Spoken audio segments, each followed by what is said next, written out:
Is that not the first boyfriend? How did that happen? There was this show on Cruise TV. It was that video. Yeah, that video. That was how we met. What does Forex mean to you? Forex is a proper online business. I try to see like a physical business, and why many people are not even profitable in this space is because they are not seeing Forex like a proper physical business. I see it like a proper running company. I can dictate the amount of money I lose. What you can make is very large. It runs into infinity. What you can lose, you can control. Trading is a very expensive business. You cannot put trading as your sole source of income if you are not good at it. Some people always say trading is not meant for everybody. It is not easy to watch the market hit your stop loss, but it is necessary. You have that stop loss in place so that your account doesn't get liquidated. Trading is 90% psychology, 10% strategy. Maybe your strategy works really well in a trending market and now the market is ranging. If you cannot adapt to that psychology, you end up losing. People want to always win. There's no holy grail. You cannot win 100. If there's 100% winning strategy, come and show me. I want to know it. But if you say I must make profit, I must see blue before I close, believe you me, that blue, the only place you will see it is when you look up the sky. Somebody said Forex is gambling. Yes, there's a thin line between Forex and gambling. And that's why people call it wise callers sporty bet. In Forex, when we don't predict, we react. Gamblers predict. The moment you lose focus of your edge, your strategy, you are not a gambler, you are no more a trader. Some people start off the day as a trader and close the day as a gambler. Statistics shows that over 85% of you that are watching this channel is not subscribed. Now, at this point, I don't know how to convince you to join the tribe, but on this channel, we try to bring entrepreneurs. For now, we're focusing on traders to educate you on what Forex trading is, basically how to make money with Forex and how to play the Forex game the right way. Subscription or you subscribing is the only way you help us and you tell us you enjoy what we are doing and you want us to continue. So if you're enjoying what you're watching right now, just click on the subscribe button. Use this time to click on the subscribe button. Do well to like the video. Drop a comment. If you have any request, if you have any question, always drop it in the comment section and we'll be glad to answer you and attend to you. I'm sorry I've taken your time so long, so let's get back to the video. Enjoy your video. Someone said that trading is the easiest way to make the hardest money. Okay. Or no, trading is the hardest way to make the easiest money. Okay. Something like that. Of all the careers in this world, why did you choose trading? Okay, so basically, I haven't actually said that trading is like the hardest, easiest way to make money. Yes. Right, I've said it before. So basically, like, trading met me at a point of pain. Right? It was not like I just chose for myself and say, you know what, let me start trading. No. So basically, in like around 2020, end of 2020, 2021, right? When people were still doing this return on investments, there were so many companies and these guys were hitting it hard, Everybody was into it. You get 20% or 30% return on investment when you put in your money and all of that stuff. And towards the end of 2020 and starting of 2021, I lost everything to these people. And it was so painful because I brought in somebody and he also lost his money. And this guy even threatened me. In fact, obviously. And it was crazy. And I don't blame him, but in any way whatsoever, because it is not easy to lose your hard-earned money. I cried. I felt so bad. And then at this time, I had a friend that was already into Forex trading, right? It was like, this stuff that these guys did and they actually lost. They lost everybody's money and they felt that it could be possibly because of greed. At that time, I did not even know what he was talking about. Yeah. But it was like, you know what? Let me teach you. Let me show you how I do it. At that time, I was making about $30 every day. And it was consistent.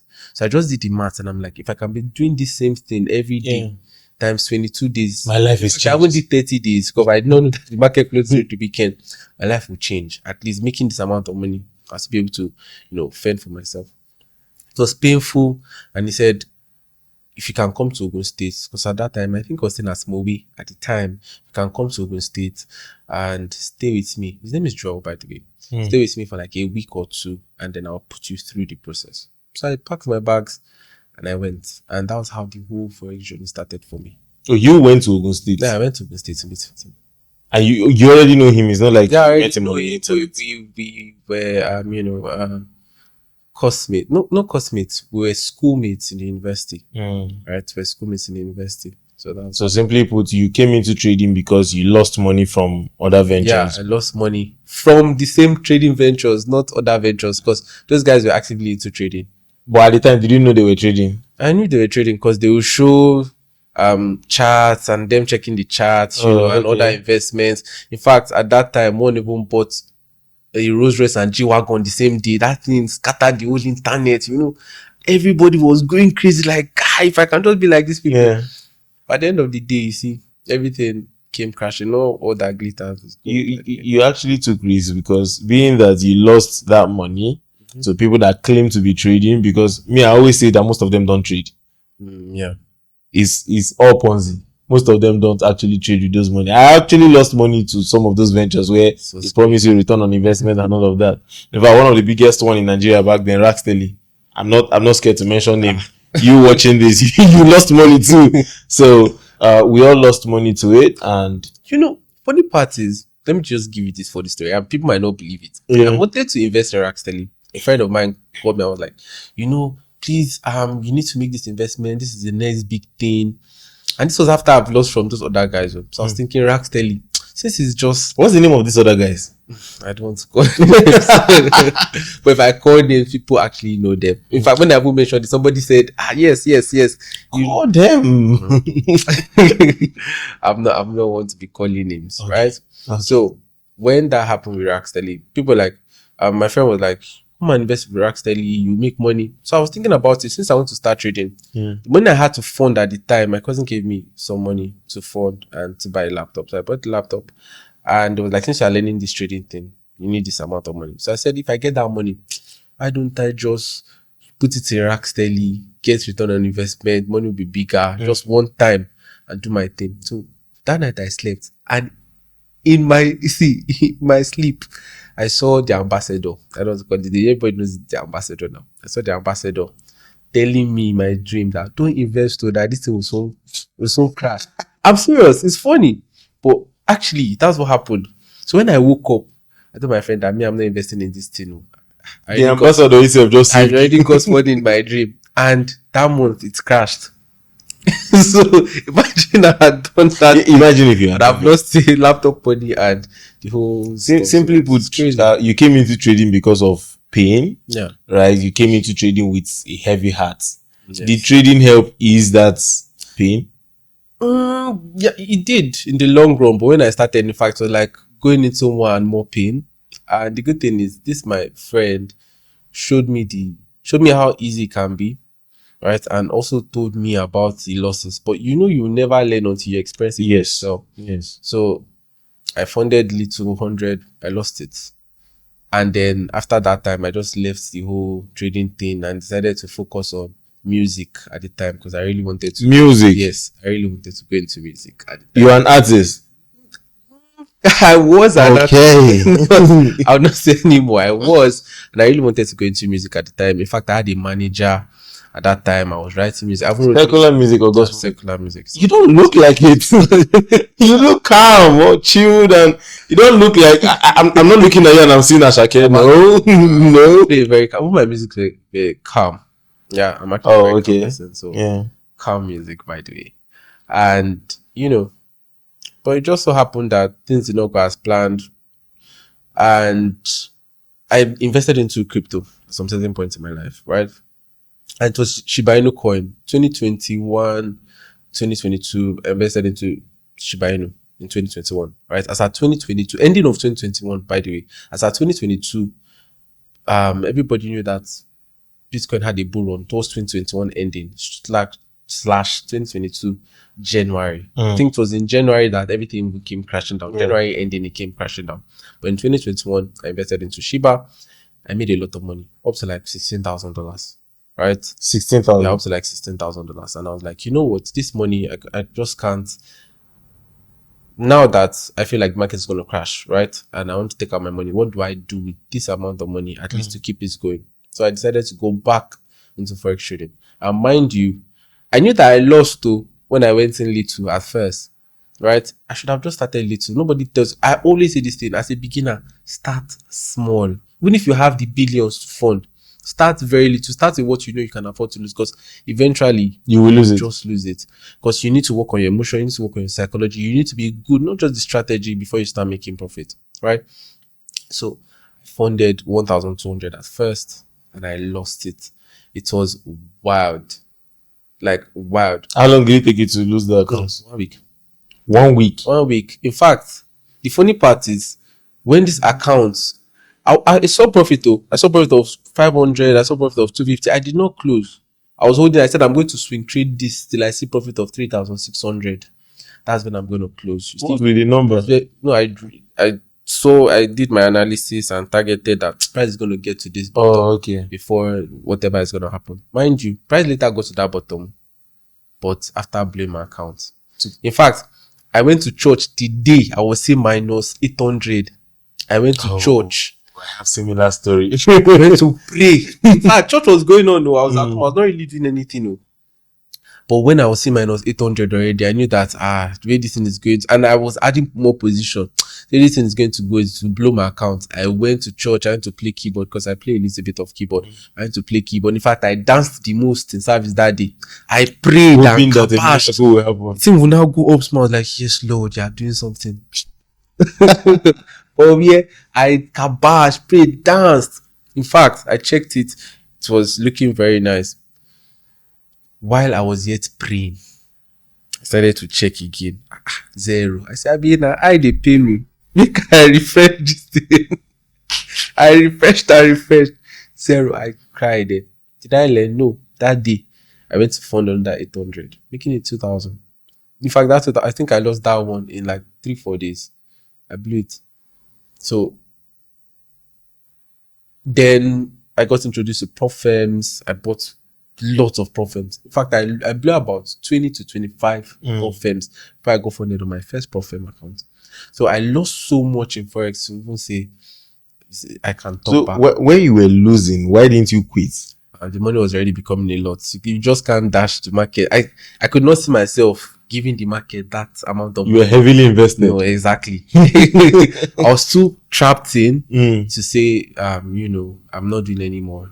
And I feel like that's the majority, that's like the major reason why many people are still even in Forex. That's the story of many, yeah. Because they feel like they have lost too much to turn back now. And some people they have lost and they're not still doing the right thing or taking the right step to make sure that they don't lose any further. And one thing about Forex is unforgiving, unapologetic. Send your papa. Like, send you. You will lose and lose and lose and lose till it can successfully send you to the village. You will lose and lose and lose till it can successfully send you to prison. That's how bad it is. So if you're not taking the right steps and you're hoping to get a different result, just won't work. No, normally I like to understand the person behind the profits, right? Yeah. I mean, now we can say you're profitable. You live off what you make from Forex, right? Yes. How was life before Forex? Who was Lawrence before Forex? Well, life before Forex, like I said, I wanted to be a musician. I was an artist. I wish I can see a video of you singing something. I used to have one on my Instagram. I took it down when I performed at Lautech. I took it Stage.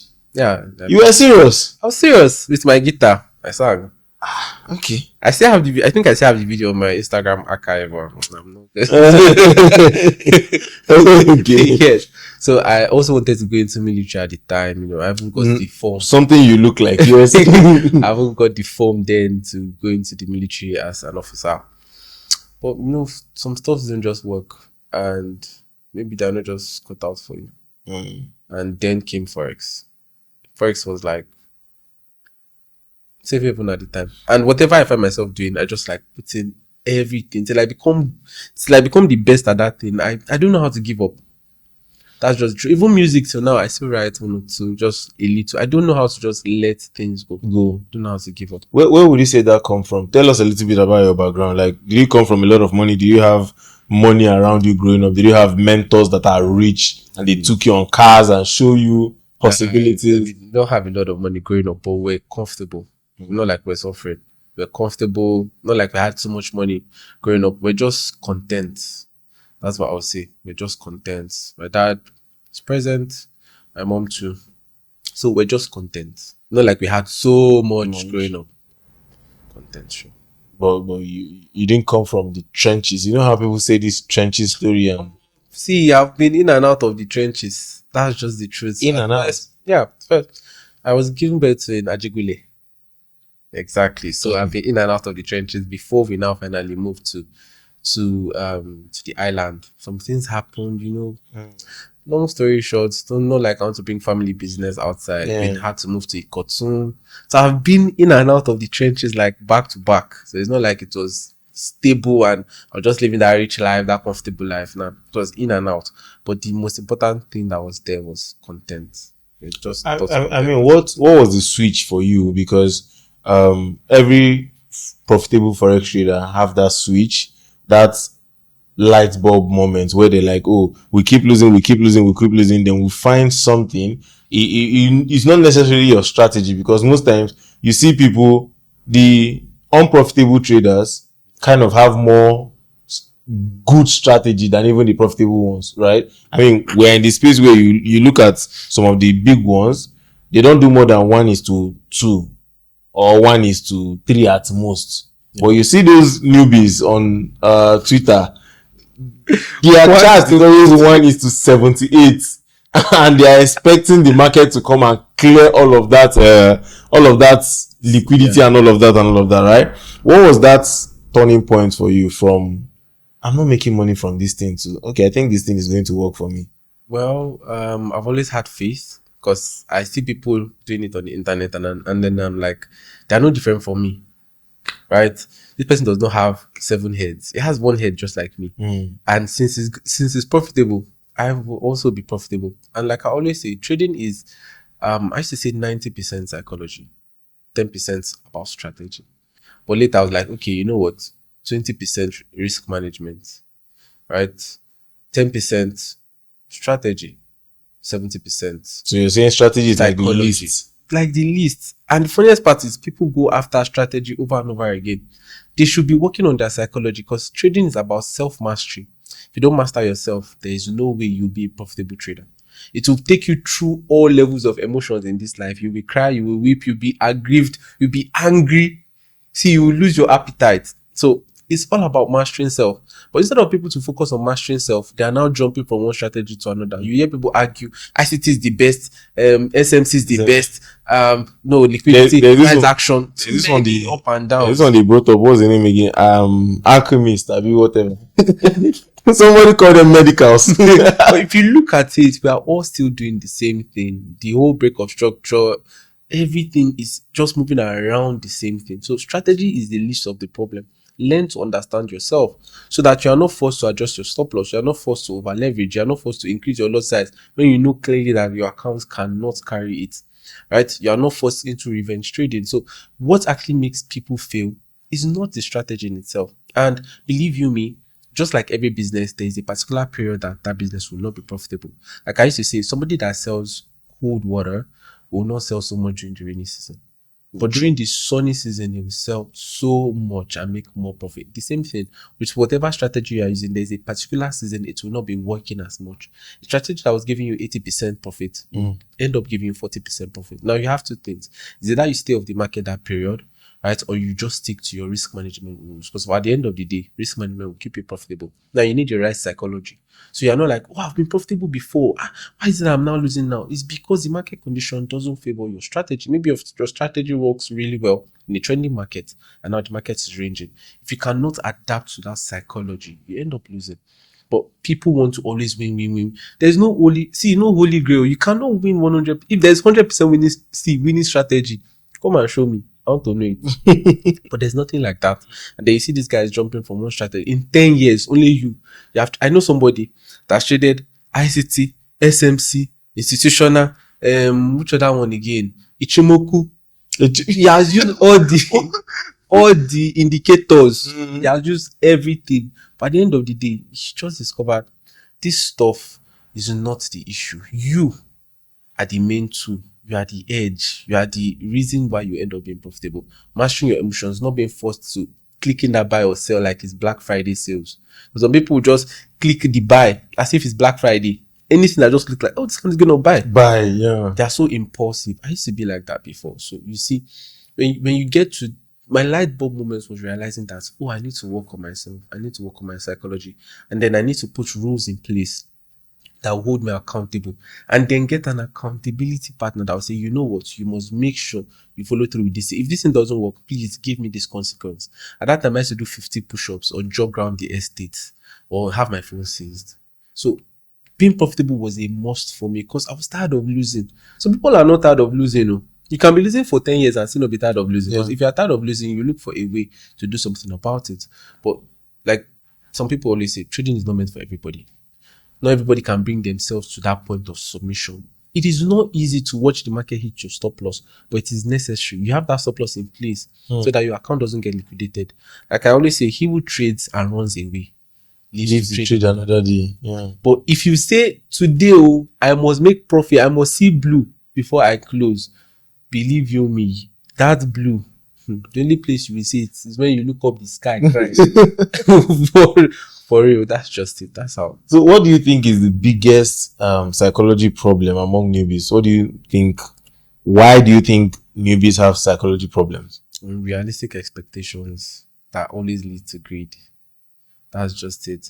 You see your friend, he has been trading for, or you see people like Jeffrey Benson, Harvey, that have been trading for eight years.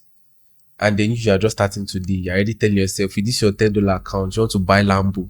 If you just flip this $10 to $10,000, from there, 10,000 to 100,000, 100,000 to 1 million. I knew somebody at the time that even gave me maths, say, this $100 now, if I hit this strategy, I've got one strategy. Hey, true. If I knock this thing, bros. Knock and big lots. Till now, no Lambo, no estate, nothing. Because the expectation is unrealistic. You cannot be forcing that $100 account to give you $100,000. You end up wrecking yourself, because even when you have gotten to 20,000, you do not see the level of progress you have made so that you can ease into it. This guy, Katashiko Tegawa, that has made over 500 million from his 15,000. I think it was a $15,000 account. Yeah. It took him 11 years to turn that 15,000 to 500 million. Now, trading has a very good compounding effect, but can you gradually grow? 11 years. That's what somebody's trying to do in 2 years or one. I mean, we have Alex G. Said he made $100 to $1 million in 3 months. $100 to $1 million. You didn't see that video? You went viral at the time, but you don't see it. Well, there are a lot of things happening in this. A lot is actually happening. A lot of trading people's reality makes some others be clouded. Now, if you see somebody that flips a huge amount of money on a single trade, you know that person has actually seen that kind of money before. For the person to successfully do it over and over again, that person has seen that. Their mind has been open to that. Understand what it's like to handle huge money. Not somebody that your highest money you have seen in your life is like $500, and then you want to make $50,000. The moment you get to $20,000, you start to panic. And once panic enters into trading, you make wrong decisions. You end up blowing that $20,000. It's sad. But if you see somebody doing $200 to maybe $10,000, it's because they have held $10,000 multiple. In fact, that person might have $90,000 in their account, or $50,000 at the time when they were doing 200 to like 20,000. You understand reality is little money, so they can just say, you know what, let me just risk it. After all, can always make it back. After all, I have this amount of money. But you have $500. That's your all in all. You successfully moved it to 20,000. Now, instead of you to withdraw and count your blessings and be like, okay, I've made this amount of money, let me try to even do it from 500 again. And say, oh, from 20,000, let me do 100,000. Now that I'm on 20,000, exactly. 20,000, 100,000 will be easier. Blow it. So there was this story. There was a particular time Jeffrey traveled to different African countries, and there was this guy that I met. I cannot really remember the country. He said he funded like, is it $10,000? And moved that $10,000 to $200,000. And he ended up withdrawing about, I think, see, 150, 200. He ended up withdrawing about, I think, 120. and left 80,000. Now at 80,000, he lost 10,000, till it was now remaining 20,000 in the 80,000. So instead of him to count his blessings, maybe go and come back another trading time, he took a balance from the 120 he withdrew and funded. So he traded that one again, moved it to like about 100, then lost everything down to 10,000, then took balance again. So it's now remained like 50k, funded it, traded though, he lost everything. The remaining 50k last one, he put everything and then he blew the money. Told him that since that time, I've not been profitable again. Because to mess inside you up. He has not forgiven himself that he has once made $200,000 and did nothing with it rather than giving back to the market. Not forgiving yourself will make it hard for you to move on. And it's a hard thing to do. Nobody wants to lose that huge amount of money. Now, when you trade, you are not trading to make profit. You are trading to recover. And the more you are trying to recover, you don't have the capital base enough to easily recover 200k. So that emotional hurt will always play in your trading decision. That's where many people are stuck to. True. I've noticed you mentioned Jeffrey a couple of times, and when I was preparing for this interview, I went through your social media, and I saw a lot of things that has to do with Firepips on there. What was the story? Did you used to work with them? Did you learn from him? Was he your mentor? What's the story? Okay, so as at 2022, around October, I enrolled to be a student of Firepips. Right at the time. 2022. Yeah. You started trading 2020. Yes, I started trading 2020, but not so. So when did you? 2021. Okay, you started officially trading 2021. Yes. And by 2022, you were going to October. Okay. Yeah. October, November, but let's say October. Okay. I joined Firepips as a student because somebody introduced me to Jeffrey online and was like, have you met this person? Since you trade only GBP, because at the time I was trading only GBP USD. Since you trade only GBP USD, have you heard of the king of GBP in Nigeria? That this guy trades GBP, blah, blah, blah. So I went to check his page on YouTube, and behold, there were very rich contents there. So what I did was, you know what, since he has a mentorship, let me save for this mentorship. As at 2022 ending, I was successfully able to raise the money to join the mentorship because of at that time I had even lost most of my money to trade. Now I've lost a chunk load of money to trading. So I'm like, let me now even get proper mentoring and see how this is going to be a game changer.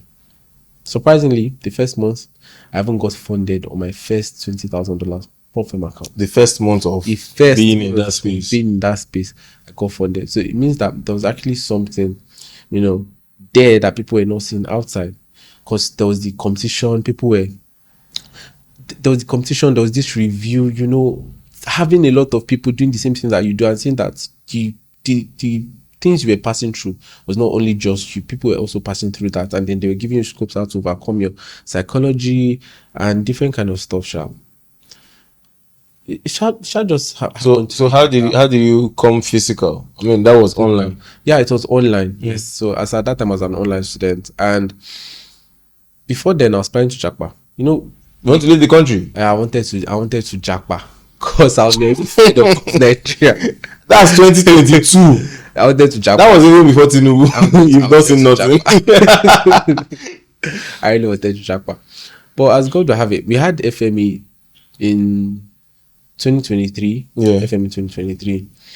I had FME, and I met a whole lot of traders in that FME space. I was actually at FME that. Yeah. So both big traders, both small traders. I met everybody, in fact, that came. They're actually traders. And it was a very fun experience. I had people calling a lot of money. I know that people make money, but seeing people live that actually make those money was quite inspiring for me. And then I was like, you know what, this Forex thing, I'm going to take it, I'm going to move it forward. And it's literally must work.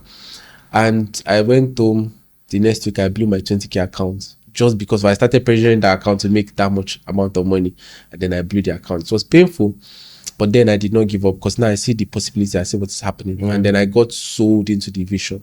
So I kept on chatting Jeffrey from the group, because since we're in the mentorship community, we had access to his phone number, and I was like, you know what, I'd like to work with you. I'd like to be part of the team. I see what you are doing for young people, and I love it. And I would like to meet with you personally, to work directly with you. I'm not so profitable yet, but when I joined, I started seeing the possibilities, and I've gotten profitable to a large extent. So I'd like to be a part of this community and just help with anything that I can. So he asked me a couple of questions. What can I do? What can I help with? I said, not like I have so much skills in editing or anything, right? But I know how to learn on the job. So if there's any other thing, I would just like to be a part of this community. So I was still working towards my jackpot, but you know what, just in case, nobody knows what. I mean, you're trained. Right? So I just watered the grounds, spread my seed. And lo and behold, I got admission to the school, but the embassy denied me. For the jackpot? Yeah, for the jackpot. The embassy denied me. It was painful, like very, very painful. I felt so bad. 2 weeks later, Jeffrey called me and was like, yo, Lawrence, what's up? How you doing? How's everything going? That, can you meet me at so place at so time? And I was super excited. That was how I went with Jeffrey. We had quite a couple of talks and brought me on board, joined the team. So how would you say that team changed? Because it was at the same 2022 that you passed your first prof, right? So that means it was that environment that gave you the knowledge and also the support to pass. So how would you say that's whole team? Their whole team, because we live in a time where people would rather say, oh, these people they are buying cars with our registration money. So it is our course that they are selling, that we are still going to get to that part. It's the course we are selling that is giving them money and all of that. So I can just learn all the things I need from YouTube and I don't need a community and all of that. So how would you say that community helped you grow, both as a trader and also as a person? Okay, like I said in one of my videos, many people that join academies look forward to coaching, not mentoring actually. And it is wild because if you're paying for mentorship, then put yourself in a position where you can be mentored, right? Some people pay for coaching, they learn the strategy, but strategy is not where it ends. For you to be successful and profitable in Forex, you need somebody that will hold you accountable, that will give you consequences for any rule you break. Since it is more of a psychological, business, right? Forex requires a lot of strong psychology for you to be profitable. Now, when you have a mentor, that person gives you consequences for breaking your trading rules. That is how you get profitable. But if you look forward to coaching, well, let me just learn the technique, the strategy. Of course, you will learn it. You will know it very well for yourself.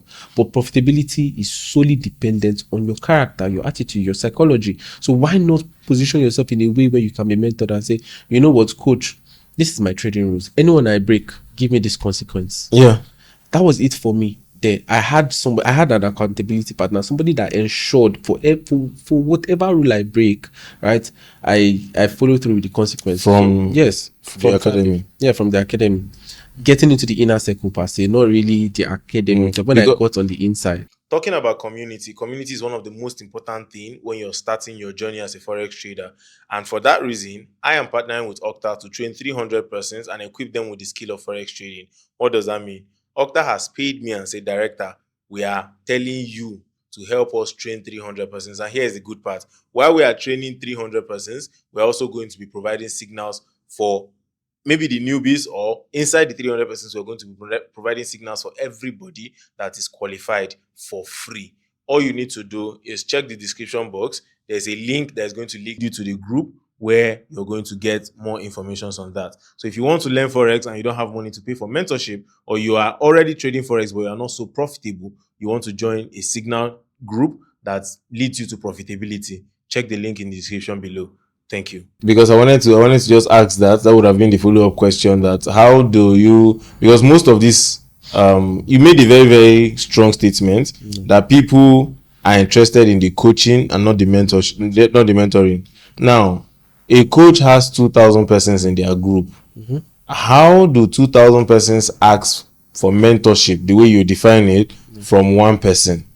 Because now I bought your course. I entered the group and I just noticed that, oh shit, we are 2,000 persons here. As much as I want your attention, the 2,000 persons also want your attention. So that's maybe keeps me in a place where you don't get to reply me personally. But in the group, you can once in a while come and give general advice and all of that. But personally, when you say holding me accountable, how does one person hold 2,000 persons accountable? Okay, so this year I started my own trading academy and community called the next generation of profitable traders, right? And we just have about 40 persons. And I can tell you how stressful it can be, not to even talk of 2,000. Right now, I'm not even working alone. I have 2 other instructors, right? So I don't have to mentor those people directly. We split it. You be under this person. You and you and you and you be under this person. Then me, I hold this so amount of people accountable, right? So you can split the work to make sure that you hold those people accountable. I've not seen any big Forex academy that has just one person spearheading it. There are always other instructors, right? But some people are so even ashamed to post their analysis on the group. They come, they learn, but they cannot even engage the group and post their analysis. Some people don't like anybody to know what they are doing. When they are failing, they don't want anybody to know. But if you are not confident enough to show when you are failing, how do you counter, or how do you become good at it? Like, how do you counter the failure? Because you start failing till you become better. It's only when you continue failing and you decide to give up and relax in that failure, become a failure, right? Do you get it? But if you put yourself in a space where, oh, mentor, look, this is what I'm passing through, please, can you be my accountability partner?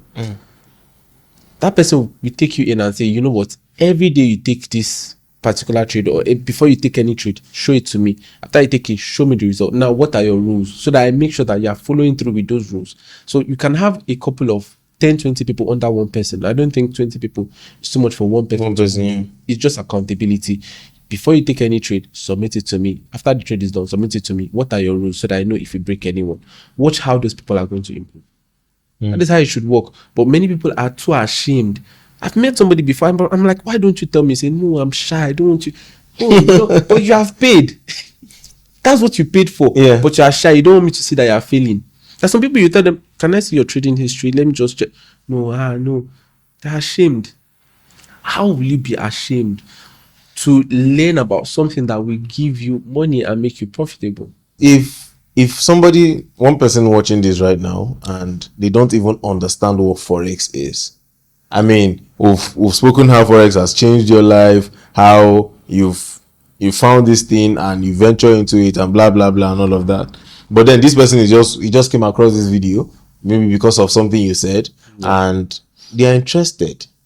Can you, in a short term, explain what Forex is to you?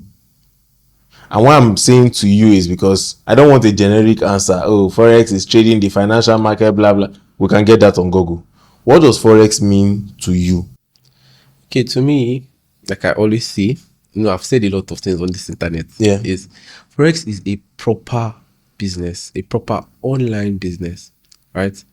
And most times I try to see like a physical business. And why many people are not even profitable in this space is because they are not seeing Forex like a proper physical business, right? So I see it like a proper running company. But the only good thing is I can dictate the amount of money I lose, but I cannot make sure the amount of profit I make rather. So making profits here is very big. Infinity. What you can make is very large. It runs into infinity, right? But what you can lose, you can control. So that is what makes it a very safe, proper business. Now, when I lose while trading, I see that as cost of running the company. So if I lose, I say, oh, I just paid my employees' salary. If I lose, I say, oh, I just bought equipment for my trading.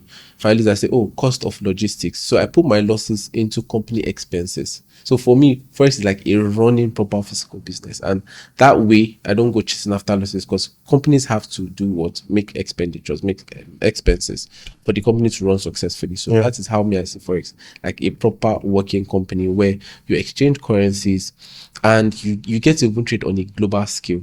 This is not just you trading with some very little companies. It's random. You're trading with multiple companies, governments on different economy. So I see like my business is competing with other businesses, right? And that is what gives me a very much better focus and clarity in accepting my losses.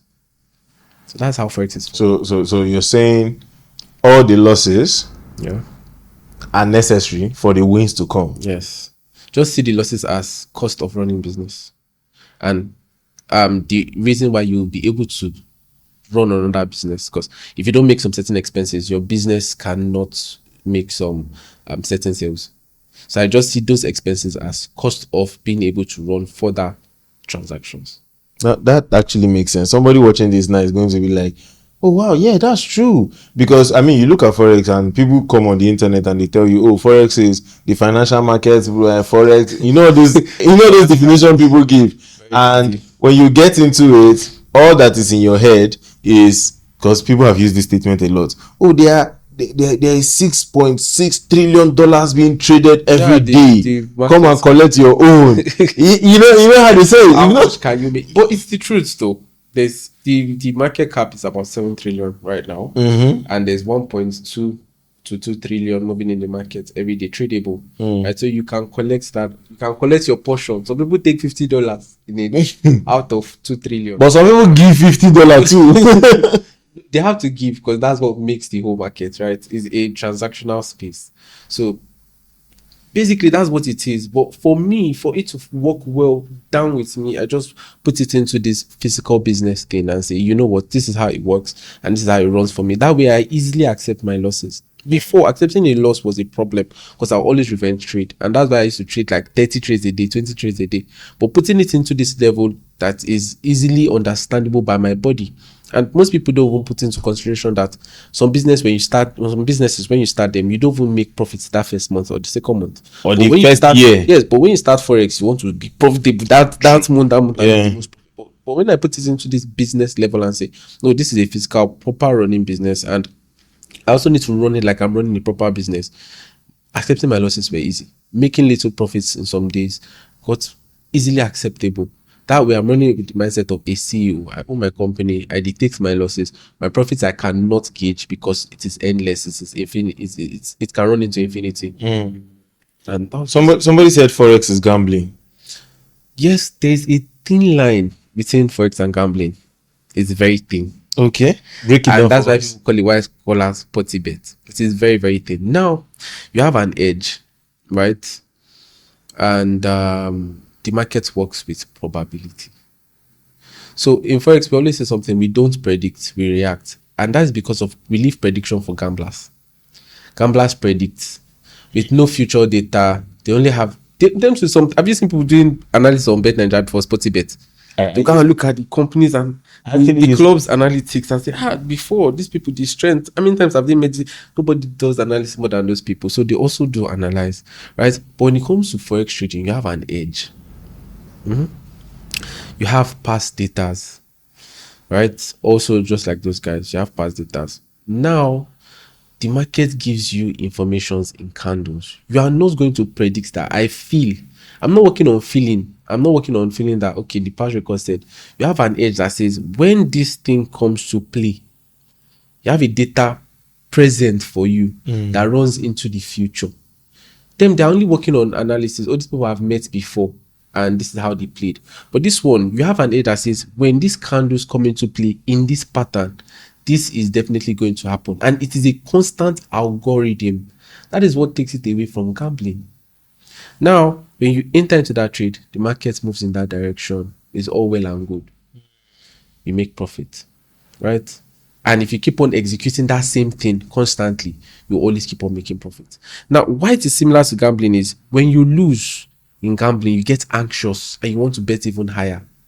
The same thing with trading. When you lose, you get anxious. You stop seeing clearly. Now you want to also enter into a position higher. Now you have left your edge, you have left your strategy, you have moved into gambling. Now you are now predicting. You are no more reacting. This is why it is a thin line, and people always say trading is white collar sporty bet. Yes, it's always white collar sporty bet if you do it wrongly. The moment you lose focus of your edge, your strategy, you are now a gambler, you are no more a trader. You are not a gambler, you are no more a trader. The moment you lose focus of your edge and your strategy, and you focus into prediction, you are not a gambler, you are no more a trader. It happens. Some people, they'll start off the day as a trader and close the day as a gambler. in the same day. The same day. And that is the truth. Because just one loss, you have lost everything you know. I say, you know what? This is a suspicion of, I think say this thing go, you just enter. Without even thinking twice. That is you now gambling. You're gambling away your money. There's no difference between you and a gambler at that time. But when you have a focus on your edge, I say, okay, because if I lost today, this is a probability game. It's a game of numbers. Tomorrow, I'll come and execute the same thing, the same strategy, the same edge. Now you're no more gambling. You're working with data.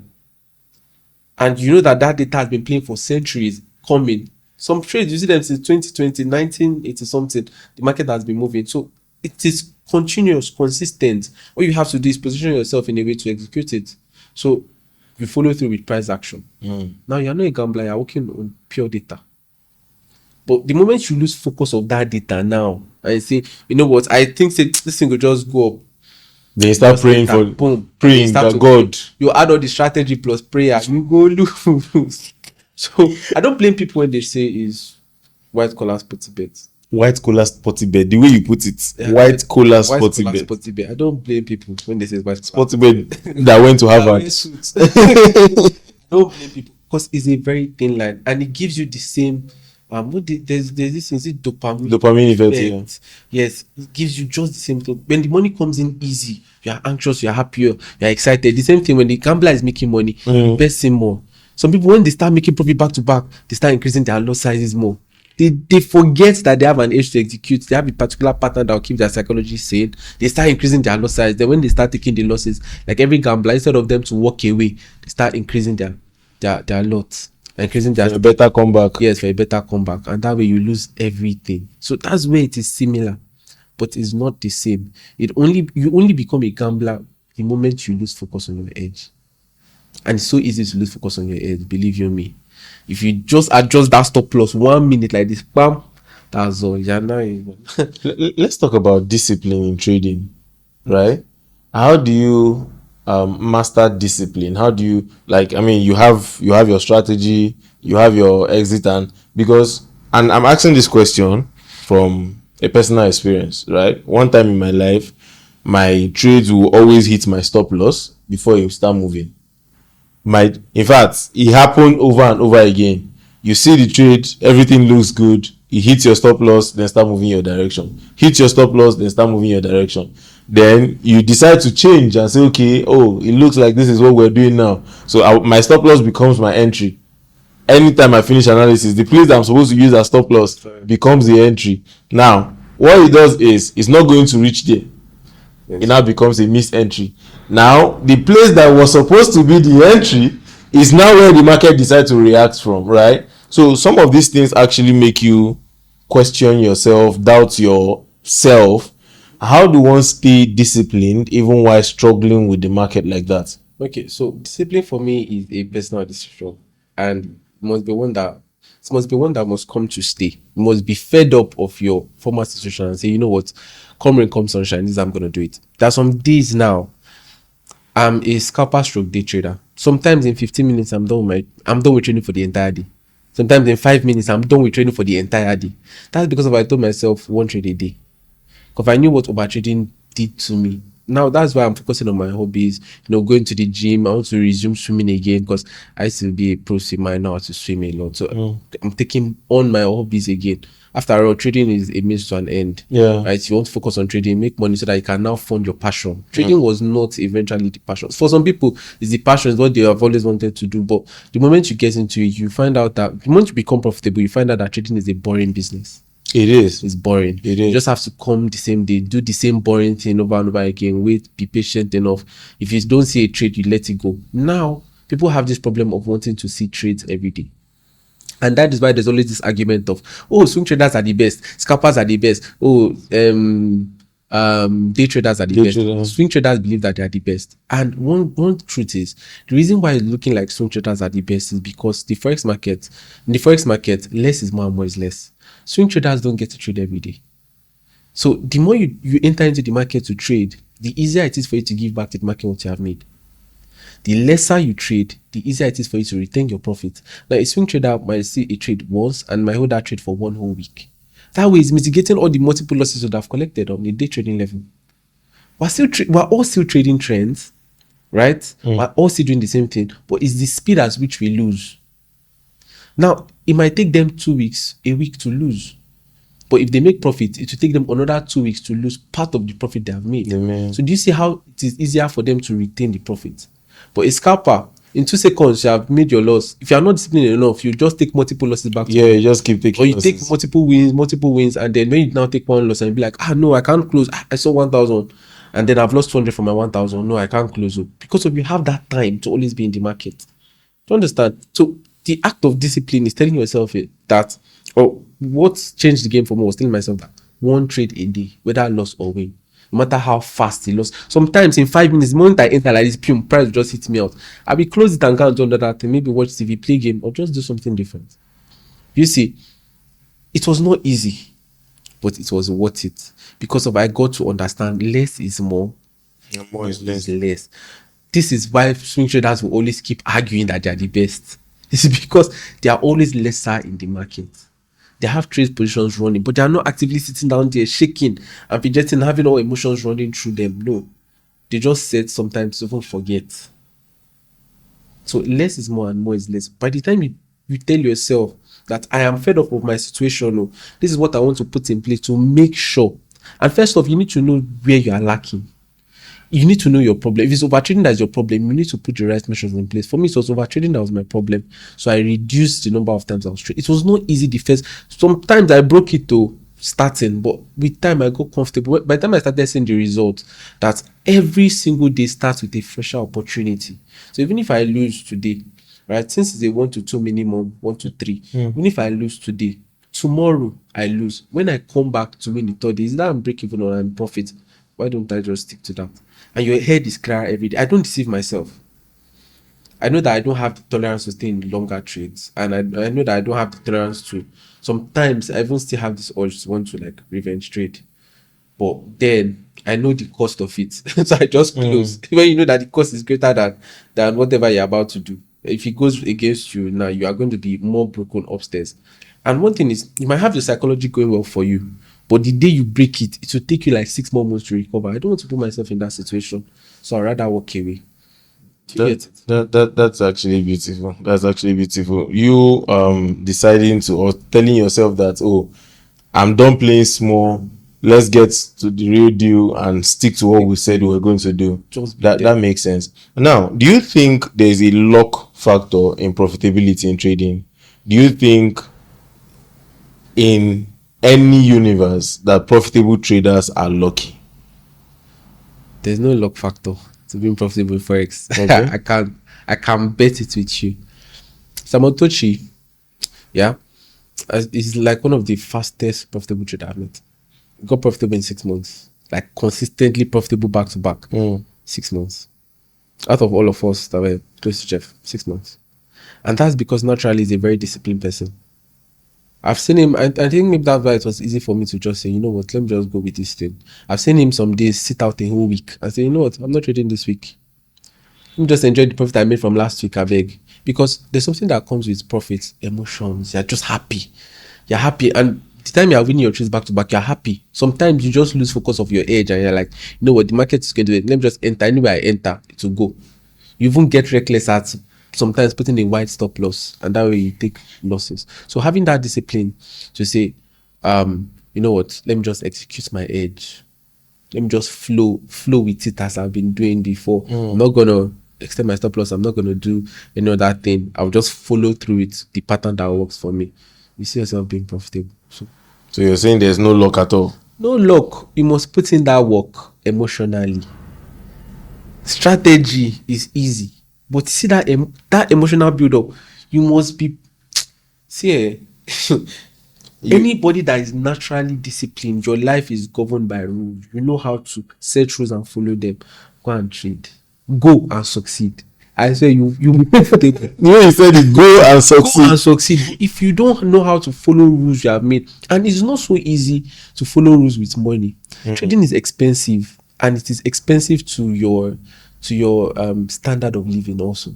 Because if you blow your money, Sakpa will hug you. Sakpa BMSC. So that fear of Sakpa alone is the reason why you even still break many rules. But if you are not somebody that is scared of Sakpa, and you tell yourself, I just need to follow my edge, and then Sakpa does not come knocking through my door or knocking on my door, trust me, you'll be profitable. But you lose focus and you're like, I'm too scared to lose this. And the moment you're scared to lose it, you will lose it. Because now you're afraid of Sakpa. Sakpa will come and hug you. But if you tell yourself, I'm not scared to lose this thing, you know what, I'm just going to follow through my rules, and that way Sakpa does not have to come. You watch yourself become successful. But not wanting to lose now is why you always lose. Like I said in one of my videos, the best traders are the best losers because they know how to accept losses quickly. Oh, this trade, I'm going to go my way. I'm seeing it's going to hit my stop loss. Let me just let it go. Tomorrow I'll come again.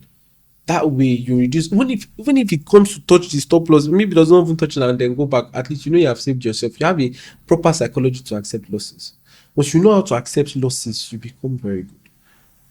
There's some I was discussing with a friend of mine the other time, and he was saying something about this stop loss thing, where somebody will set a stop loss. Say for instance, let's use numbers. I set $100 stop loss, right? And I have like a $700, a $1,000 account, and my stop loss $100, for example, right? Now, the trades start going towards my stop loss, and I'm like, oh no, I think I can go to $150. I increase my stop loss. Is continue going. I think this trade should reverse. I increase my stop loss to like maybe 300, and there before you know it, the person removes stop loss. And my friend was saying immediately that trade gets to, let's say, $950. Now the same person that could not close $100 stop loss will now start telling himself, may this trade account just blow, jare, make person rest. Exactly, make it blow. Now you go blow. Now you are willing to take your fate. You are willing to accept your fate at a $1,000 loss, but you were not willing to close that trade at a $100 loss, right? So it is a thing of how far can my greed take me to?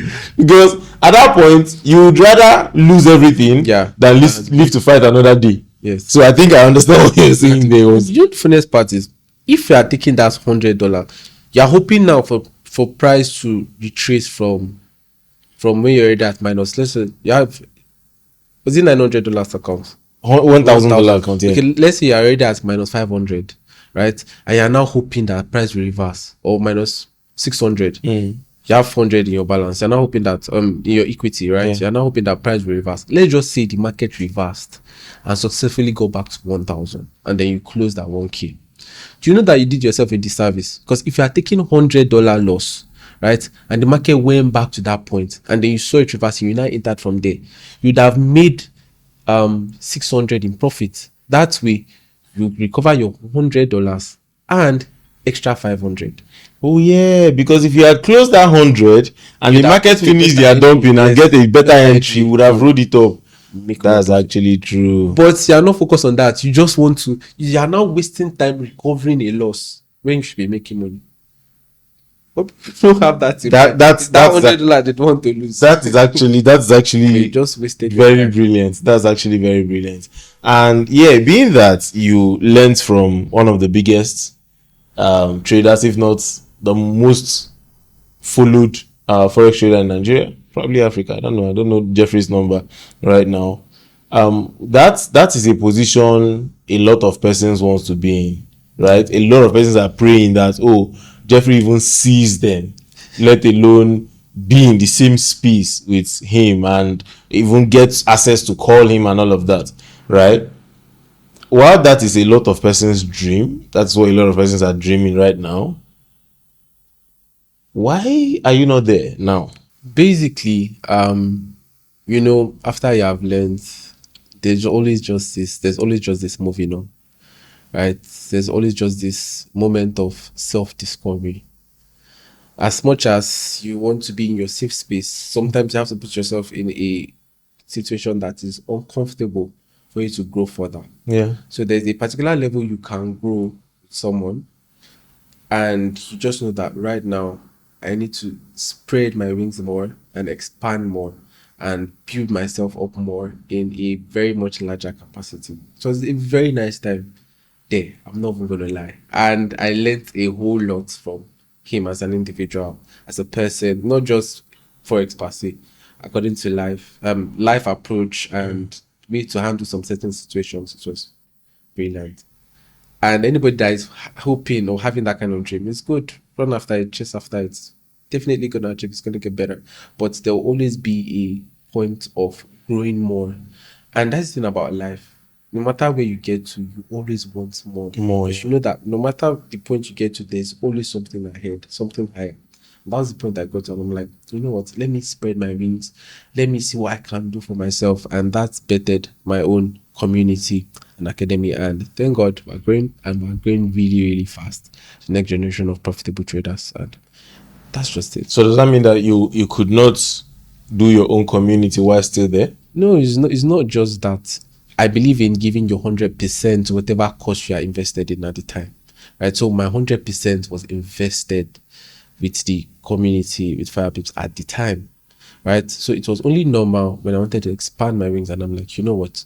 Let me put in my 100% into myself on my own thing. That was it basically.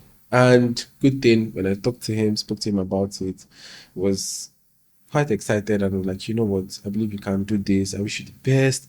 And then that everything's gonna work out completely well. And that was it. That makes sense. Yeah. That makes sense. So now let's talk about something I know a lot of persons want to hear. Right? Let's give the people what the people want. I mean, like I said, we've met a couple of times, but I did not remember you. Exactly. Right? That's my bad. I'm sorry. I did not remember you. But the only a lot of persons that will watch this now, or somebody seeing this on my platform, like, is that not Adife's boyfriend? So that's where we are. That's where we are. How did that happen? Tell us the story. How did the meeting happen? How did you become this internet sweetheart? This God when? That's what I'll call it. Because I mean we're just all chilling on our own. We're talking about Forex. No, we are talking about Forex. We're talking about Forex, but we're also still talking about the person that is trading the Forex. Because we're just chilling on our own, and one day we just heard, oh, I am Lom will be going for Abuja for Valentine. How? Why are you pressing our neck? So how did that happen? Tell us the story. Okay, so basically, there was this show, kind of like online show on Cruise TV. I don't know if you know Cruise TV. It was that video. Yeah, that was how we met on Cruise. That video. That video. This is an exclusive because nobody. Have you said this thing anyway? I think I've said it on her live one day. On her live, it's not recorded. Ladies and gentlemen, it was a Cruise video. Were you in the video? Yeah, I was on Cruise. You were in the video? Yes. How have you been in my front all this while and I've not seen you? Because I watched that video till the end. Yeah. The rich versus poor video now. Yeah, rich versus poor video. Still. Lawrence, I was there. I think Firepips sponsored that video too. Firepips sponsored the video. So that was where I met Adifia. Before then, I saw her online a week before then. I didn't know I was going to meet her in person. So I saw her online. I was like, oh, this pretty girl. I checked Strap page, checked everything. I'm like, wow, she's actually doing very good for herself. Checked everything. I'm like, okay. Well, these kind of people, sometimes we never meet them. But okay. And surprisingly, a week after, boom, I saw her at Cruise. And I was like, oh, God must be saying something. Maybe God is orchestrating something. See me smiling. And that was it. We got talking, exchanged contacts, and yeah. The rest is history. Thank God. I still want to talk about this relationship more. I'm not done with it. I'm not done with it. So there was a time that the internet put you on a table, and they decide to drag you from all corners, saying that you're living off your relationship. Which is funny because before then I've been existing and doing my normal thing, trading and making my money. But you know one thing about people always have this impression that when you're not famous, you have nothing. Especially on this. True. So the fact that she's a bigger brand on the internet, a bigger name, they just assume she's the one sponsoring my life, and it's so funny to be honest. And one thing about it is that I don't really care. To be honest, I don't care. At first, when I saw people talking, I felt some type of way. Like, why people just make these certain assumptions? And then I'm like, well, people run with whatever narrative They choose to. Yeah. Me, I'm even ready to be foiling their narrative. I'll just come and say, hey guys, my girlfriend did this, my girlfriend did that. You see people fume. It's only your girlfriend that is doing this. I don't care. Like, You're actually foiling that narrative. There's no publicity that is bad publicity. I agree. Whatever narrative wants to run with, fine, be my guest as long as you're happy and you sleep well at night. But does this still make you come to my page to check and see what I'm doing? Oh, well and good. That all those comments, all those still gave me a very good number of clients, right, that reached out in my DM asking, okay, can you help me do this? Can you help me do that? Even some investors that have gotten through all those dragging. Like, I don't really care about what people say. Let them run with their narrative, and it's funny. To be honest, when I see it, sometimes both of us, we read those comments and we laugh together. Like, we just laugh about it. The other time, someone was like, hey, something happened. I've forgotten what really happened. But the person was like, hey, can you see, since after this something happened, these people that have not gone on date again since after the Abuja trip, that maybe my girlfriend does not have money to take me on date. And it was funny because I just took out a date and I was just coming back from a date with her. So it was funny when they were saying it. I was laughing. Like, we go on dates kind of like weekly, every week. But it's not everything you put out on the internet. Because sometimes I don't want people to know my personal life. But people always run with their narrative. Well, all well and good. As long as you're happy and you sleep well at night. The internet is crazy. And I've never been one trader to always share profit. The last time, it was which day I just shared one withdrawal I made about 2 million naira. And some people entered my team, oh, guy, you're now good in this space. It's because of I don't constantly share these things. And, well, for people to believe you more, I guess you just have to share more results. So people are running with the narrative, oh, this boy is a poor boy. Do you ever feel oh shit, I shouldn't have put this relationship on the internet? Me? Do you ever feel that way? At first, I never wanted to put my relationship on the internet. When I met my babe, I told her, this is our relationship. I don't want to be on the internet because at the end of the day, you have a bigger audience. Definitely, right? Yeah. And it will become, people might not know me for me anymore. They will know me as OctaFx man. I'm sorry, but somebody is going to comment that in this video. Exactly. You're going to read the They'll know me as OctaFx man, not me. And I want to build my own brand. Since I'm just coming out for the first time, yes, I've been a trader, I've been making my money low key. Nobody really knows me. Now I want to come out on the internet. I don't want to have that narrative in my face that this is OctaFx man. But at the end of the day, I just found out that, well, nothing is bad. No publicity is bad. Whatever narrative you want to have, okay, this is OctaFx man, but what does OctaFx man do? You will definitely get to know that the more you see me. So I can't hold it for too long. I can't hide it for too long. You cannot just hide we are dating for too long, because love will always bring out that side. You go out, you meet people, you want to put things out there on the internet, and people always run with their narrative and whatsoever. So, well, that's just it basically. Now, sometimes I go out and people recognize me. Somebody even pass and say, hey, Lom, it's funny. That's your name. And then I'm like, there's nothing we can do about it. whatever it is. Lom is your name. I mean, just there's nothing we can do about it. But I am not apologetic in any way whatsoever putting my relationship on the internet. I think it's a good thing. To be honest, it's a good thing because I like to show off whoever I'm with. It's a good thing. You like to show off whoever you're with. That makes sense. I'm not silent about it. I'm loud about it. That makes sense. Even the other day, somebody was like, with all this nice girl has done on that Abuja video, you're like, this boy goes to cheat. And because if I no respond to that comment, they now said, you see, say you no reply this one. I just laughed, and it's so funny. So let me put this. Sometimes you guys should just understand that the person those comments you're dropping, the people are reading it, and they are human beings, right? Because sometimes I see people drop hate comments, and to them it's just them expressing themselves. It could be cruise. They could just laugh about it and go on with their life. But that comment you drop might be the reason why somebody no longer feel proud of themselves. Might be the reason why somebody, just like you said, you like telling people about who you're dating, right? Some of those bad comments might be the reason why other people don't want to share who they are dating with the world, right? They might be in a relationship with the best of the best of the best couple, but they don't want to put it out because they are scared of what you guys are going to say, right? And it's on you that is typing that thing. Well, to be honest, you don't care. I don't really care. It's not my maybe I would have cared if it was my reality. but it's not my reality, so I just laugh. Let's come back. Let's come back to Forex. I just wanted us to talk about relationship a little bit. So let's come back to Forex. So yes, if you're wondering, is that not Long? Yes, he's the one. Yes, he's the one. So let's come back to trading a little bit, right? Why now? You look at the space. You see how saturated it is with Lambos, cars, and all of that, houses. In fact, some people go as far as renting 3-bedroom mansions in Lekki and coming and snapping picture and telling you that they've just Forex bought me a house. We all know that you rented it, senior man.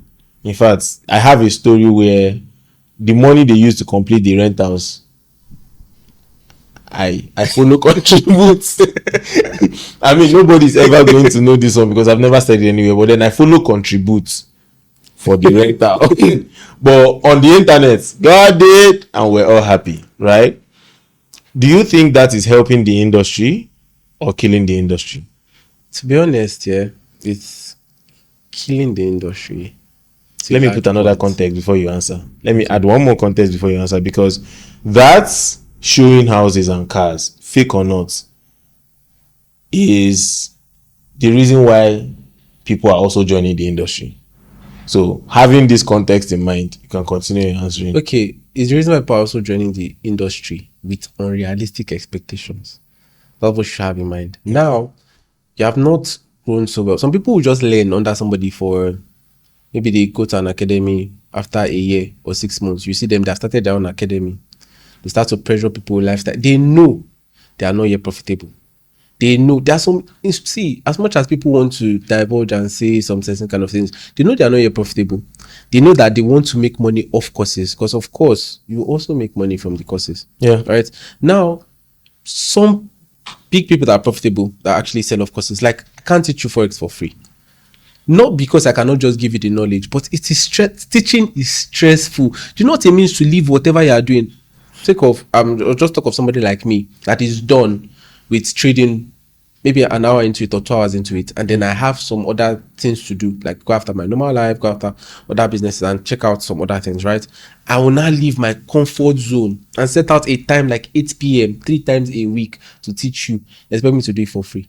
It is stressful. Some days you don't want to show up, so you need some certain type of motivation that will let you come there and say, okay, you know what, these people are committed, so they decided to sacrifice this amount of money and that time for them to learn from you. Then you do that. Now, some instructors, they know, or some mentors, some so-called mentors, they know they are not yet profitable, but they have already calculated, if I can get like 10 students that are paying like 200k and like 2 million, I can just do that every month. Yeah. Guide. They might not even be trading. You see them running ads back to back. Crazy They might not be trading at all, but they know that the cost money will fill their pocket. So when they do that, they will go after like 3 months to go and rent a house. I just bought this house from Forex. Now that person, you're giving that person a very unrealistic expectation. And this person just started learning Forex 1 year ago. Don't buy house 100 million. Can you see how the expectation is unrealistic? Yeah. Very, very, very, very unrealistic. Don't that you should pay me now. I don't want to say. Maybe they can even cut it from this thing. Our boys that will go and chop wire. Chop wire. Come and learn Forex for 3 months. Then buy Lambo and say, Forex did it. When he said chop wire. Unrealistic the pressure is... Daddy, you're not going to cut it. The pressure is getting worse. And it is not helping the industry in any way. Yeah. Now, when those guys to come in, they try, they see they're not learning. They haven't seen internally now that their so-called mentor is blowing accounts. Them to go and look for ways. They learn, finish. Them to they start selling courses. So you are just breeding a generation of course sellers, not traders. And that circle just keeps going on and on. It's very unhealthy for the space. But if people are genuine to themselves, right, are moving on, the money will be surplus. The level of traders will be rich. But you're just breeding course sellers. I've had people say, I joined this academy, I did not gain anything. Sometimes it might not even be the academy that's the problem. It's the fact that they saw one mentor somewhere and then they came in without realistic expectations. So they did not put their head to learn. They're wondering, why am I not making all the billions? They start increasing lot sizes when they shouldn't. You have $500 account, $100. Be convenient, be comfortable in making your $5, your $10, because that is what your account can carry. Now you know that is the last money. In fact, before you're able to fund it, your whole family and extended family did contribution for you to fund. You will now pressure the account and blow it, and you know you don't have a means of getting another one just because you're looking at the Lambo. You're looking at somebody that has worked for 9-8 years, or you're looking at a very unrealistic mentor that is feeding off your mentorship cost money. So at the end of the day, you start looking for how you two can make that work. Instead of you to focus on learning the skill and getting better, either you can put your hand in something shady, or you just be comfortable in selling courses and make money. Now, talking about selling courses, would you advise any? Because most times I see this on the internet when people say, "Oh, don't do the business." No, don't just render services. You can do the business of whatever, trading. And say don't just trade. There is also the business of trading. And the next, if you now ask them what is the business of trading, course, they don't think past course. And it goes the same for every other skill. Oh, don't just learn this skill, learn the business of the skill. You ask them what is the business of the skill, teach it to other people and make money from it. Do you understand? Now, would you advise a newbie to double down on trading? Let's say you're not profitable yet. Like you said, the community gathered money and fund your account, or that's where gifted you money and you decided to fund. Would you advise that person to double down on trading and only trade, or go get what you're doing, make money to feed yourself, so there's not so much pressure on that your $100 account? Which would you see? Because I mean, focusing and doubling down on trading will also give you focus. I mean, you are going to study more, you're going to have more time doing this thing. If you have a 9 to 5 now, you have like a little bit of distraction here. Maybe you can only analyze the market once a day. Do you understand? You don't get to like follow up on your chart, all of that. So would you advise a newbie that is just coming into the market to double down on trading, or go get other stuff that you're doing that is also still giving you money? Okay, like I always say, trading is a very expensive business. You cannot put trading as your sole source of income if you are not good at it. Don't even try it. That is where you'll be stuck moving in circles and never be profitable. You end up taking loan that will make OP, pumpy, cash money. They will be pushing you up and down. All the P. They will find you. They will send me your picture because I'm your friend. They will even be calling me, be disturbing my peace of mind. Say the person that you know borrows some amount of money because you did not take your time to just grow the skill. Now, some people say, "Oh, but having a 9 to 5 distracts." This is why you need to know the kind of trading. If you are a 9 to 5er, right, you cannot day trade except you focus on intervals, setting your alarms at intervals. Especially if we are working in an organization where you are not allowed to hold your phone, right? So you can set, okay, every 30 minutes I'll check my trade as a day trader, or every 1 hour I'll check out my trade and see what the trade is doing so that I can close for the day, right? Or you go into scalping and say, you know what, I just want to scalp. After 5-10 minutes, I'm done. So during my lunch break time, I've done my analysis. I just go into my trade. After 5-10-30 minutes max, I'm done my trading for the day. Or you go into swinging and say, you know what, when I enter the trade, all I have to do is just be checking it when I get home. In 2-3 days, I'm done. So you need to even pick the kind of trading you are doing because of your job. But mind you, we are all still doing the same thing, but different time frames. So whether you day trade, whether you scalp, whether you swing trade, is the same time frame.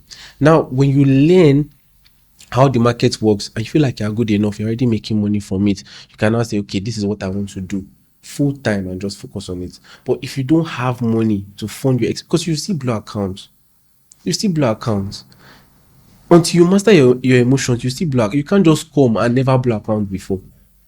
There's nobody, living or dead, that has never blown account before. It's normal. You blow it gloriously. It's a normal thing. With pride. But if you say you don't want to blow account and it's Forex you want to take full time, you focus all your mindset on it.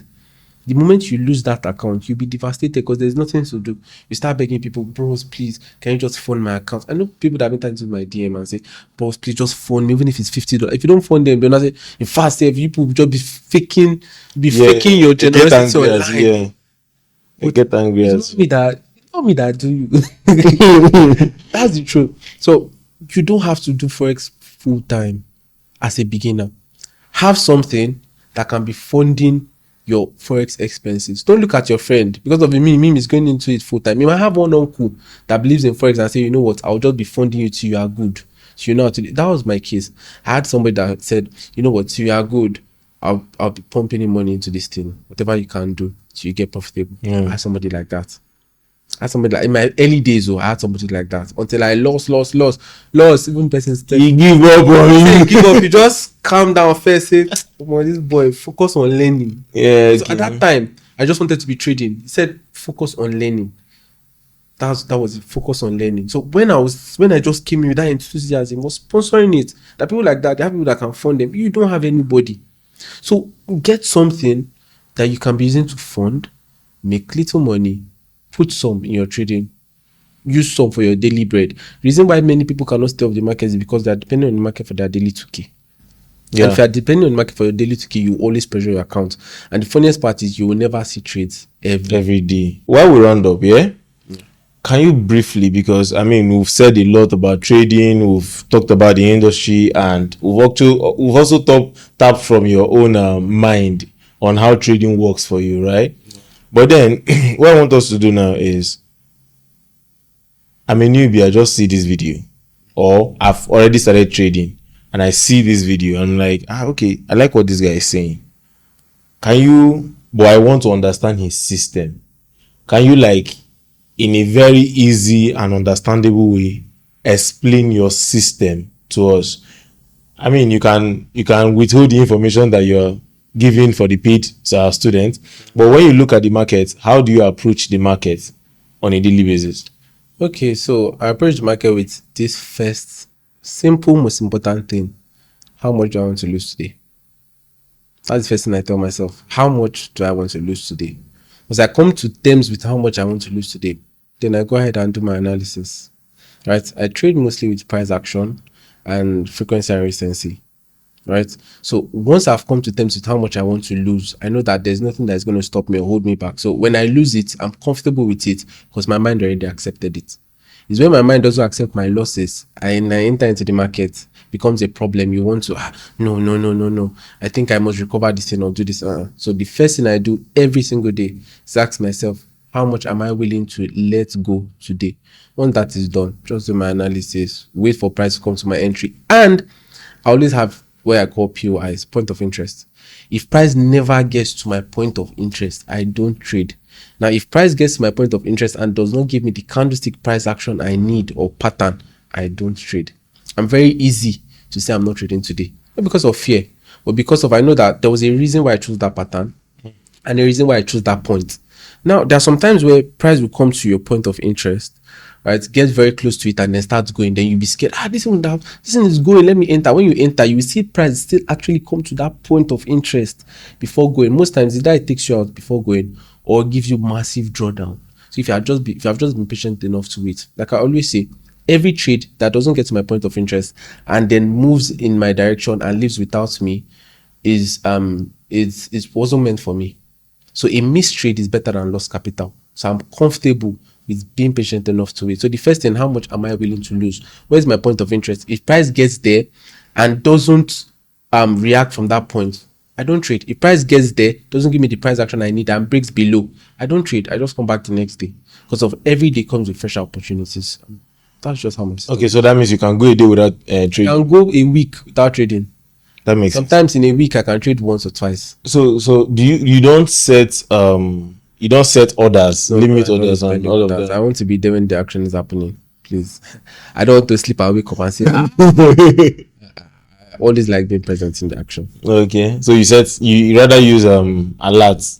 Yes, I rather use alerts. The old price has gotten to this point and I check it. Oh, okay, did he form my pattern? No. Did he give me the candlestick price action? No. I've left. I'm so quick not to trade. One of the fastest way to make money is don't be too quick to click that. Don't be too quick to part away with your money. Because the moment you click that buy or sell, you are ready for the loss that comes with it. So don't be too quick to part away with your money. Okay. And don't be too scared to also take the initiative to trade. So in trading, you must be so neutral. You must be in between at all times. And become a robot. Yes. Become a robot. In between, you must know when to say, you know what? Executing in trading is not the problem. It's managing that trade that is the issue. Many people over time they know how to execute because of they have gotten the strategy. But the emotions as the market is going up and down, your entry up and down, that managing it is the issue. Right now, even till now, if I enter a trade and it's dancing, entry, profit, entry, loss, like that, and I feel so uncomfortable, I close it. I don't care where it is going to. I don't care if they say, oh yeah, but I just, once I get uneasy about a trade, I just close it. Because of at that point, those emotions might make you make some certain stupid decisions. It's better to close out. That's actually, so where do you pick your entry from? What time frame? 15 minutes, 5 minutes, 4 minutes, depending on what I'm trading for that week. You go as low as 1 trade minute. and I scalp too. And I trade Nasdaq 100. That's like my favorite pair. My favorite instrument rather, because I trade Nasdaq 100. So in a day alone, you can get 400 pips, 300, sometimes 1,000 pips in a day. That's how crazy wild Nasdaq is. So on 1 minute time frame alone, your entry can give you easy 50 pips, 100 pips, or even 5 minute time frame. So I start my analysis all the way down from 4 hours, sometimes monthly time frame, all the way down to understand what's going on. So because I need to know what is going on. Even while I'm in the trade, I'm skipping between time frames because you might be looking at a W pattern on 15 minutes. Meanwhile, an opposite 3-week rejection is happening on 4 hours. And higher time frame will always invalidate lower time frame. So I always move between time frames while I'm trading. I don't just stick to one place. Price action is everything. Basically, this session of the podcast is for Traders. Because anybody watching that is not yet a trader would not understand anything you're saying. And yeah, I'm adding this one so that they actually understand, because sometimes there's something I used to say, that Nigerians hide information behind paywalls. Right? And sometimes it pisses me off. People, as much as you've said, this can actually help somebody. And like, oh, you just saying that you go as low as 1 minute can be like a light bulb moment for somebody. I'm like, oh, okay, if you're going 1 minute, that means I should not be scared of 1 minute. Because some people will tell you, no, leave 1 minute, is too noisy. I used to believe that. There is a lot of noise going on down there. Just stay on 5 minutes at least. That should be like, you know, somebody see you go down to 1 minute. But you see somebody, they would rather tell you to pay for their courses to hear that you can come down to 1 minute to trade than just say it out and let people benefit from it. Do you understand? So this, I had to impute this for traders to feel like, okay, at least now I can, there's somebody watching this and like, now I can confidently go down to 1 minute. Yeah. But please, while you're going down to 1 minute, make sure you're still aligning with your strategy. Exactly. And know what you're doing down there. Don't say because Lawrence said. Let's put the disclaimer there. Aligning with your strategy. So yes, Mr. Lawrence, thank you very much for being here. Thank you for doing this with us. And also, thank you for sharing your love story with us. I didn't know it was that. I mean, I did not know it was that cruise video. I did not. I've been thinking, where did it happen? Because I wanted to have a question for this interview. I wanted to like get a question. I was looking for information. There on cruise with my name Lawrence is there. How did I not see it? Maybe because I was more lanky, slimmer. No, I gained weight. Were you what side were you? The rich or the Rich poor? side. The rich side. How did I not see it? I gained weight this year because I rested a lot this year. There was no rushing to work, waking up early. Now I'm doing business and work at my own terms. You're chilling. I'm chilling. And you know how trading works. You just trade, you make money, you cross your leg, can't do whatever you want. I want to also chill, please. So yeah, thank you very much for being here with us. Thanks. And his information, if you're just asking, his informations are going to be in the description, Instagram, and yeah, you said you have an academy. Yeah, I have an academy, the next generation of profitable traders. So you can Tell us about your academy. 1 minute. Okay, so in my academy we Tell them. so the academy we actually offer, signals, we offer mentorship sessions. We have classes like 4 times a week, Mondays, Wednesdays, Friday, and also on Saturday for clarity sessions. I also have other very good instructors with me, mind you. And to be honest, quite affordable. It's 160,000 naira to be part of the academy. That's $100. Right? Yeah, $100. And you're going to get all of this for 2 months, 2 months of learning, after which you'll be added to the lifetime alumni community. Mind you, the lifetime alumni community still has access to the clarity sessions and signals. So it is a lot for that amount. I've even been thinking of maybe increasing. So it's a one-time fee? Not really a one-time fee. You can always resubscribe. Your subscription just adds you up for 2 months. So after 2 months, when you are done with your learning, you get added to the lifetime alumni community. That one is still... yeah. That one you still get access to the clarity session and signals. So basically, it's one-time fee then? Not really one-time fee. So explain to me why. Let's say I've paid now and I'm done with my 2 months, right? And I've been added to the alumni community, and I have access to the clarity session and the signals. Why do I need to pay for the 2 months again? Because you might not learn some particular things from the classes. The clarity session is just with addressing your psychology as a trader. Oh, okay. That's just so that means it's not the same information every time. No. It's not the same. Okay. Not the same. But some people can say, "Oh, I want to pay for 4 months. That is $200. Or I want to pay for 6 months, $300." That's how it works. Okay, makes sense. Perfect. I'm thinking of putting out video courses, but I don't really know how some people relate to video courses. I'm thinking of putting out video courses, and let's just see how that is gonna go. I make it affordable for some people. Yeah, video course is actually good. And I also want to host a trading competition very soon. So guys, watch out for it. You are out to do a lot. At least to give back to the community. I mean, and I'm here for it. Thank you very much for being here. And I'm very, very honored to be hosting you. Yeah, because I mean, I've hosted a couple of traders, and it was almost immediately after we finished sitting here, boom, could no longer see them again. And you know what I mean? Like, they became they were everywhere. They were big, and I wasn't like, no be this guy we get 10k followers when me and I'm just follow talk the other week. Do you understand? So, and I like it for every of my guests that sits here with me. And if this, I mean, it might not be this, but whatever it is, you put yourself out there, you go win. That's what matters. Winning, that's what matters. Because very, very if one person wins, automatically, let's say 100 persons is going to also win. Because now that you're winning, you have people under you, you have people learning your strategy, you have people you're mentoring, and they are winning. They are also going to go take people that are winning. Like, I have a particular student that is killing the market. There's even a new girl that just joined us. I say she's killing it, and I'm surprised. Like, that's one of the fastest. Maybe because she's so invested in this thing. I love seeing girls win in this field. You know what? I want to make this thing work, and I'm going to put in the effort. She's putting in the effort. I love when people put in the effort. And by the way, that reminds me, what's like the biggest amount of money you made on a single trade? Biggest amount of money I made on a single trade, I think about 10k. $10,000. Yeah, on a single trade. single trade. Where on they see this money? Where on they see this money? There's so many ways to get money from investors, from prop firms. So many ways. I mean, it's not prop account now. No. $10,000, ladies and gentlemen. Lawrence is rich. Yeah, let me leave it there. Let me not start another conversation. So yes, thank you very much for doing this with us. Thank you very much for being here, and we really appreciate you. So do well to check the description for any information. If there any information is going to be in the description, and yeah, do well to subscribe, like this video, comment on this video. If you have any special guest you want us to bring on next, you can comment his name on the video, and we're going to work towards it. Yeah, that being said, did I say you should subscribe?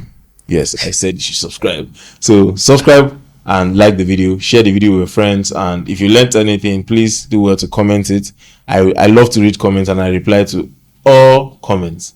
Yeah, thank you very much. See you on the next one. Bye.